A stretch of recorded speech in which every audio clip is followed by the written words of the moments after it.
6 queens, 1 king.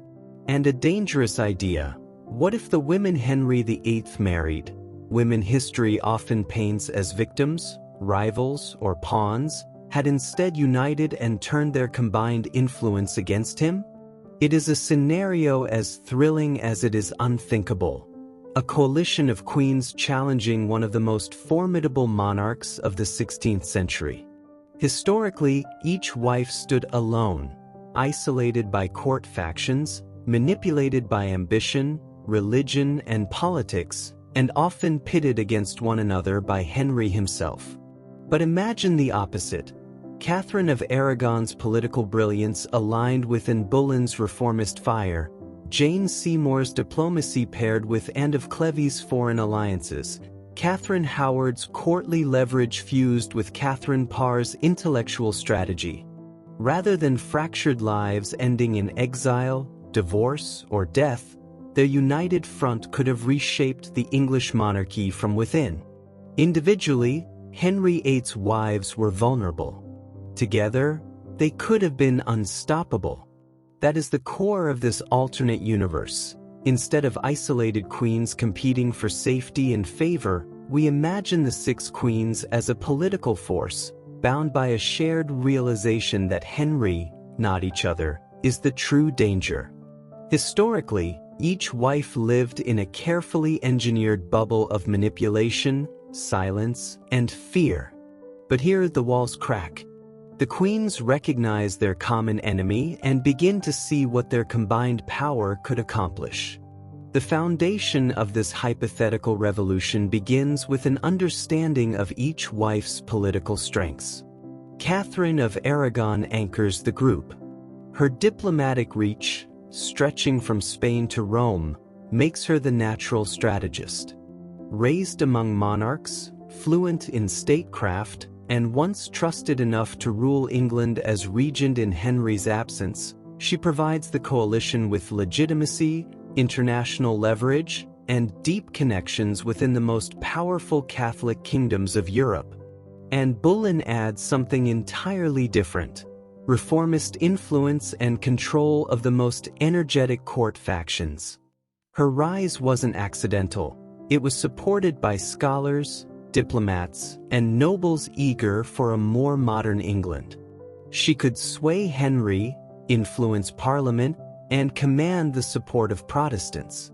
In the alliance, she becomes the ideological engine, capable of rallying intellectuals, ambassadors, and younger nobles who saw in her the promise of political transformation. Then comes Jane Seymour, a queen often underestimated. Yet her power lies not in personal ambition but in the ruthless determination of the Seymour family, a dynasty that rose faster than any other. Her brothers, Edward and Thomas, knew how to exploit opportunity. Through Jane, the queens gain access to a network of noblemen, soldiers, and political climbers who would do anything to secure power. She becomes the quiet negotiator, able to slip between factions and ease tensions between the more polarized queens. Anne of Cleves brings international strength from a different angle: Protestant allies and the support of German princes. Her marriage may have been short, but her political value was immense. Through her family, the powerful House of La Marque, the queens gain potential military backing and a diplomatic bridge to Northern Europe. Anne of Cleves becomes the coalition's foreign shield, the guarantee that Henry would think twice before taking drastic action. Catherine Howard, though young, contributes something essential: access to younger nobles, courtiers, and rising families who admired her charm and presence. She possesses social influence, soft power, and can move easily among the ambitious young men who fill the palace halls. In this alliance, she becomes the eyes and ears of the group inside Henry's most impressionable circles. Finally, Catherine Parr provides humanist education and regency experience, giving the coalition an intellectual anchor. As a published author, a scholar, and a woman who successfully ruled as regent during Henry's military campaign in France, she brings political wisdom and long-term strategic thinking. She becomes the planner, the queen who can articulate the coalition's goals, craft policy, and shape England's future. Together, these strengths begin to merge into a hypothetical secret coalition, a forbidden network of conversation, letters, and shared fear. Their motivations align naturally: survival, stability, and the protection of their children's inheritance. Once they understand that unity is their only path to safety, the alliance forms with purpose and precision. And with their collective power finally assembled, the next step becomes inevitable. They must identify Henry's weaknesses and strike where the king is most vulnerable. Every king has a weakness, but Henry VIII's were legend. He ruled with thunderous confidence, but beneath the surface lay a man driven by insecurity, fear, and a hunger for validation. In our alternate timeline, exploiting Henry VIII's vulnerabilities becomes the Queen's first coordinated strike. History shows Henry dominating his marriages, bending each wife to his will. But now the dynamic reverses. The queens understand that the king's greatest threat is not his authority, but his anxieties. And they begin to weaponize them. The first weakness they exploit is Henry's obsession with legitimacy. Almost every crisis in his reign sprang from the same desperation: the need for a male heir, the need for unquestioned succession, the need for a dynasty that would outlive him. Catherine of Aragon recognizes this immediately. With her deep ties to Rome, she begins to pressure papal authorities, quietly ensuring that any attempt by Henry to annul another marriage comes loaded with political backlash. She turns Henry's obsession with legitimate heirs into a tightening legal noose, reminding him that without Rome's blessing, his children's claim to the throne becomes fragile. Next comes Henry's paranoia about betrayal. And Boleyn understands this better than anyone. She lived under the weight of accusations and factions eager to destroy her. But instead of falling victim, she now uses his fear as a weapon. She begins subtly highlighting corruption and treachery within court circles Henry trusts. Not enough to spark arrests, but enough to make him constantly question his advisors. The king who once controlled the factions now finds himself controlled by them, second-guessing the loyalty of men he once relied upon. Then there is Henry's need for foreign approval, a weakness and of Cleves manipulates with precision. Her family's connection to the German princes, powerful Protestant leaders, puts Henry in an awkward position. She begins sending discreet diplomatic messages abroad, creating the illusion of alliances forming without Henry's involvement. Suddenly, England looks isolated. Henry senses it. He worries about losing influence on the European stage. Every foreign letter and of Cleves sends is another crack in his confidence, another reminder that Europe's eyes are no longer fixed on him, but on the Queen's working behind his back. Meanwhile, Henry's declining health becomes another vulnerability. By the time Catherine Parr enters the picture, the once athletic king suffers from obesity, leg ulcers, and chronic pain. His mobility decreases. His temper increases. Catherine Parr uses her position as caretaker to limit what Henry sees, hears, and even reads. She filters court information, ensuring the Queen's moves remain invisible while Henry is distracted by physical discomfort. Through her writings, reformist texts that subtly challenge royal absolutism, she plants the idea that kings are not unquestionable beings, but flawed rulers accountable to moral law. She undermines the foundation of Henry's authority without ever raising her voice. Even Catherine Howard, often dismissed as naive, contributes to the strategy. Her charm and youth grant her access to younger nobles eager for influence. She becomes their informal leader, building a faction that Henry cannot easily control. When these nobles begin echoing concerns about succession, legitimacy, and foreign alliances, Henry believes the unrest is spontaneous, never suspecting the queens are orchestrating it. Together, these attacks form a multilateral offensive. Strategic attacks on his power unfold in every direction. Catherine of Aragon tightening Rome's grip, and Boleyn exposing corruption, Jane Seymour's brothers amassing military leverage through their command of troops, and of Cleves aligning with powerful Protestant states, Catherine Parr weakening ideological foundations, and Catherine Howard rallying fresh voices within the court. The queens also implement coordinated political scenarios to maximize pressure.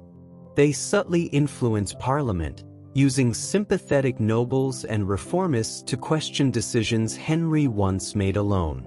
They communicate with foreign courts, spreading whispers that Henry's authority is unstable. And most dangerously, they begin linking Henry's legitimacy crisis to public opinion. By shaping sermons, court gossip, and intellectual writings, they make the people question whether the king can secure England's future. With each new maneuver, the king loses a little more control.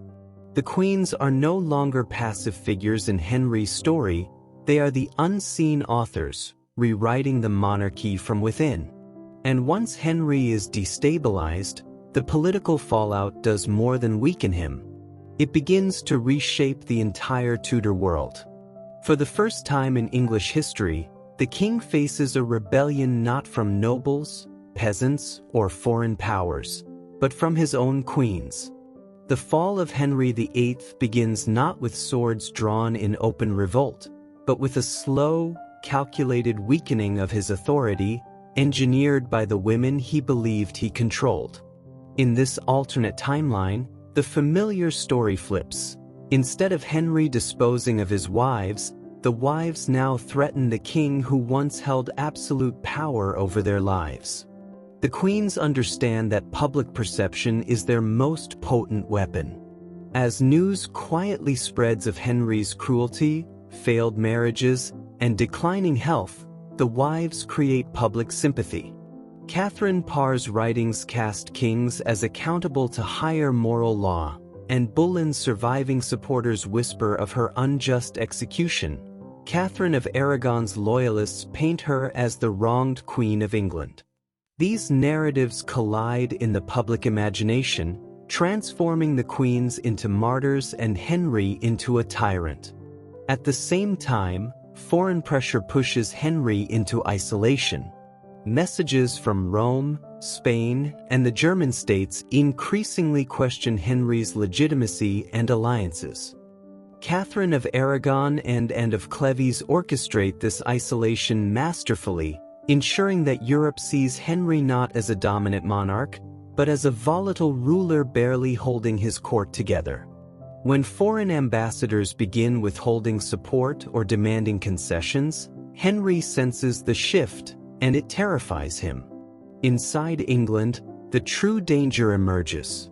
The Seymours, empowered by Jane's marriage and eager to escape Henry's unpredictability, join forces with reformist nobles who already distrust the king.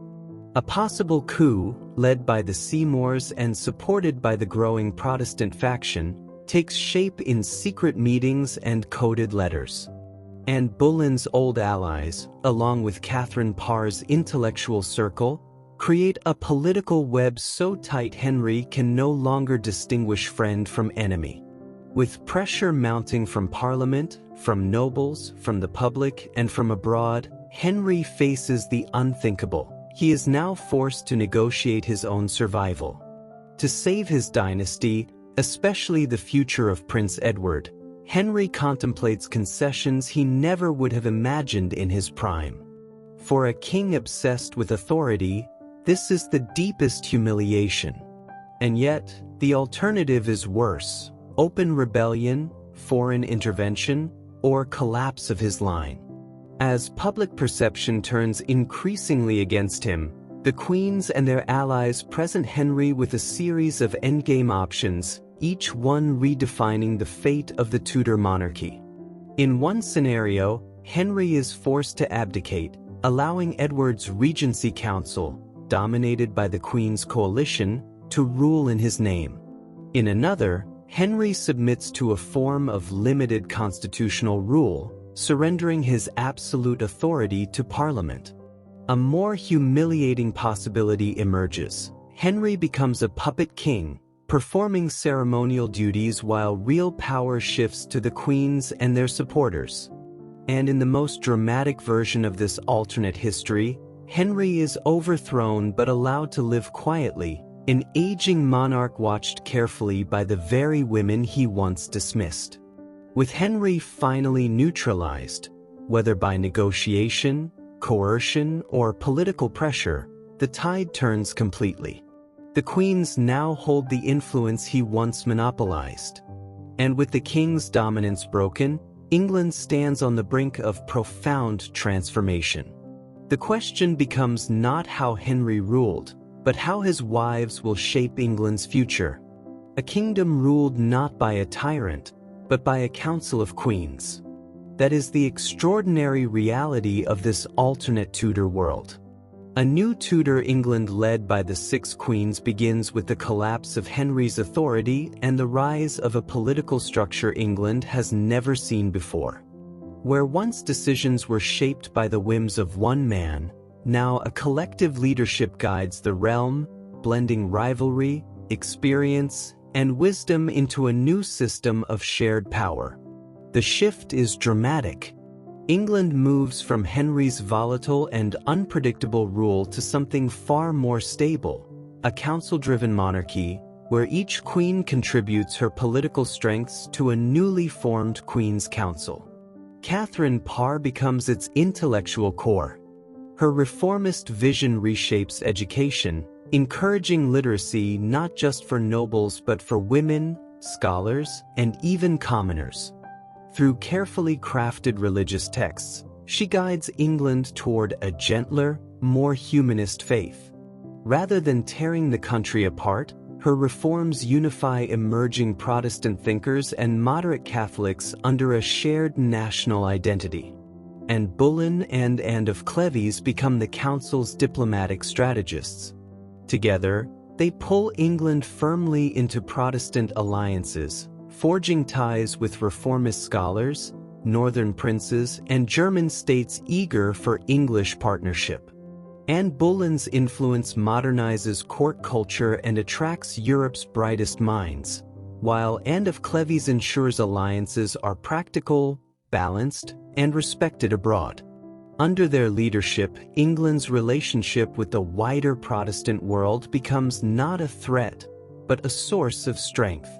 Catherine of Aragon anchors the opposite side of the religious and diplomatic spectrum. While she remains firmly Catholic, she understands the importance of stability and compromise. Her presence ensures that ties with Spain remain intact, preventing England from becoming isolated or vulnerable to Catholic hostility. Instead of sparking a religious war, the queens negotiate a unique balance. England becomes a kingdom where both Protestant reform and Catholic heritage can coexist without persecution or fear. Catherine's voice is crucial in maintaining this delicate equilibrium. Meanwhile, Jane Seymour shapes the future of the dynasty. Her priority is Edward, and she uses her influence to strengthen the Tudor succession.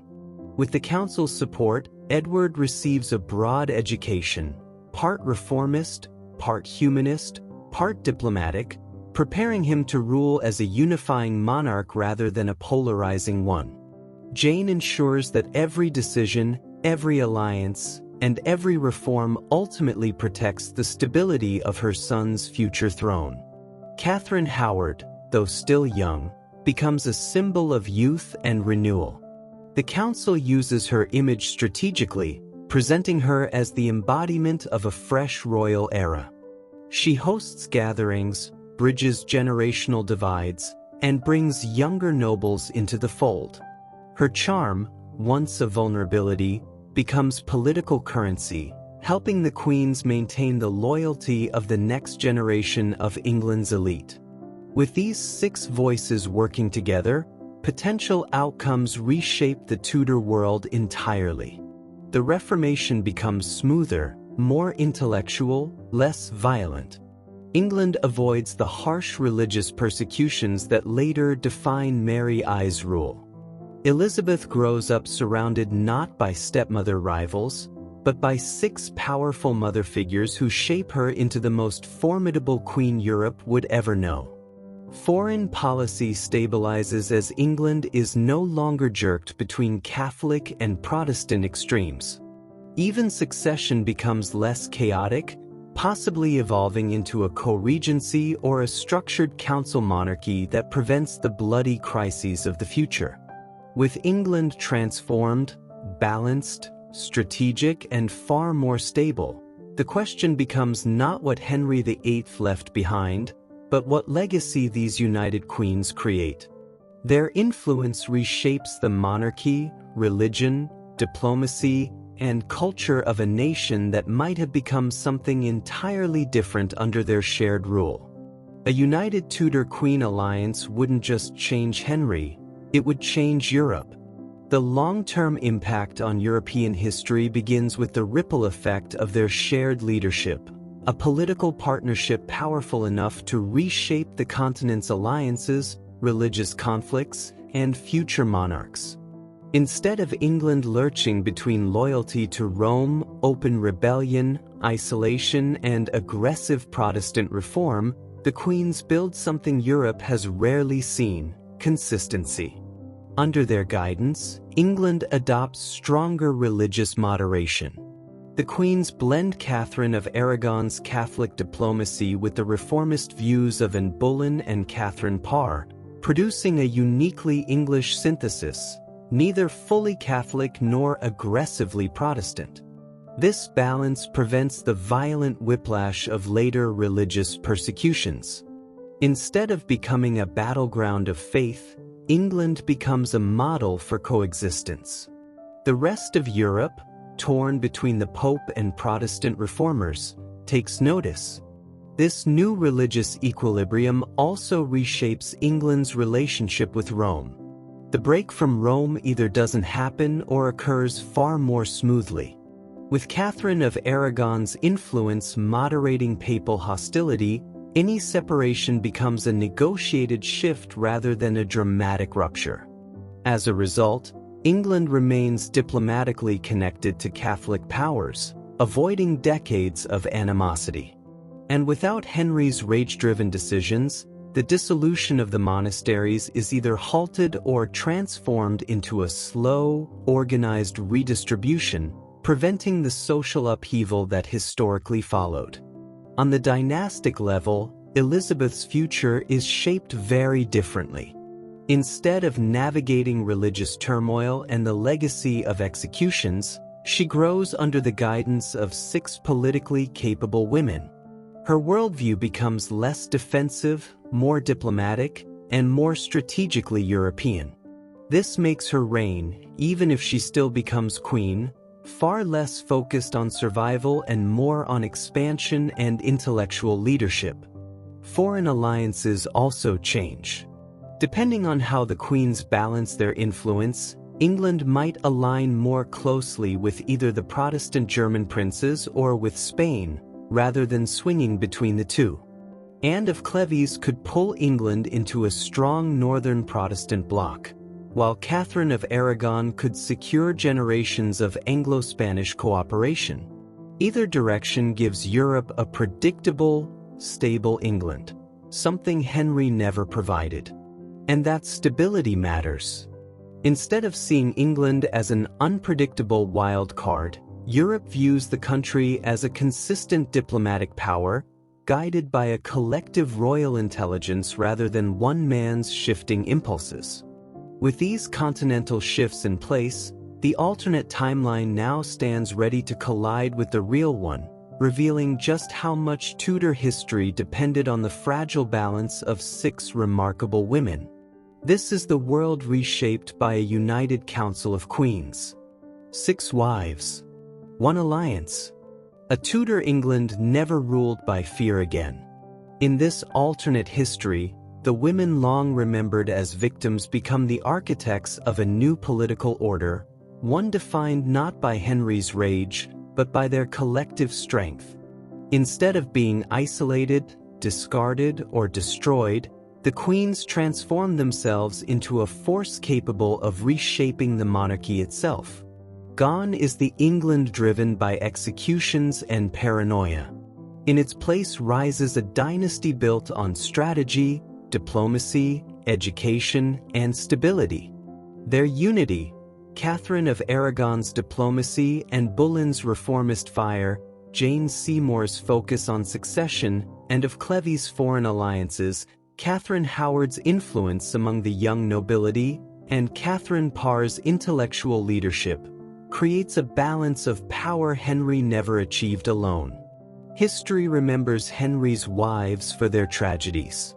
But in this alternate world, they are something far greater, the authors of a new chapter in Tudor power, rewriting England's destiny together.